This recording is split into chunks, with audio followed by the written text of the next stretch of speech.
In a quiet village nestled beside a shimmering silver river, lived two children named Mira and Jalen. Their dark skins seemed to glow in the warm sunlight, and their hair, a cascade of natural curls, framed their bright, curious faces. They lived in a happy, colorful home filled with the love of their parents. Mira and Jalen were clever and full of life, always finding new games to play. But, like many children, they sometimes forgot to listen to their parents, lost in their own little worlds. One beautiful late afternoon, as the sky blazed with gold and orange, their mother's gentle voice called out to them.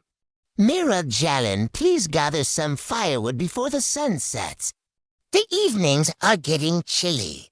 Mira, in the middle of a joyful chase after a twinkling firefly, just waved her hand dismissively.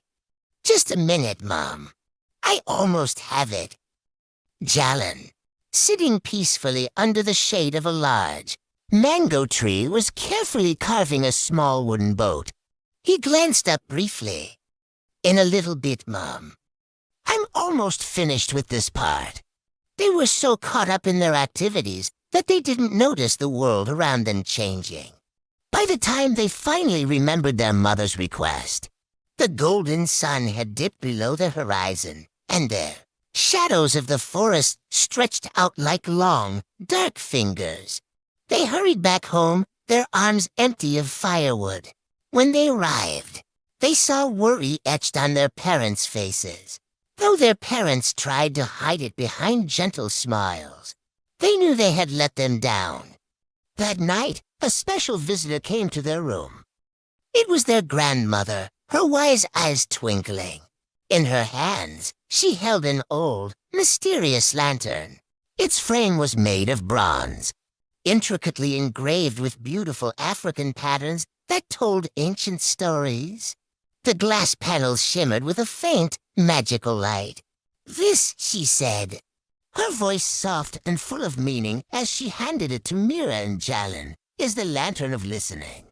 It shines its brightest when children show respect, love, and obedience to their parents. But be warned, it flickers when there is danger. Only those who work together and truly care for each other can understand its warning." Mira's eyes grew wide with a mix of fear and excitement. Danger? What kind of danger? Her grandmother simply smiled a mysterious smile. "You'll see when the time comes. But always remember, listening is a gift." Later that night, as the whole village slept under a blanket of stars, a sudden frantic light filled the children's room. The lantern was flickering violently. Mira stirred in her sleep, her heart beginning to pound. "Jalen, did you see that?" she whispered. Jalen opened one sleepy eye just in time to see the lantern pulse again. Faster and faster, casting strange, dancing shadows all across the walls. And then, just as suddenly, the light went out completely, plunging the room into darkness. Their parents burst in, their faces pale with alarm. "Kids, stay close to us." The children's hearts raced. Something was out there, in the deep, dark forest, something that the lantern had sensed before anyone else. What could it be?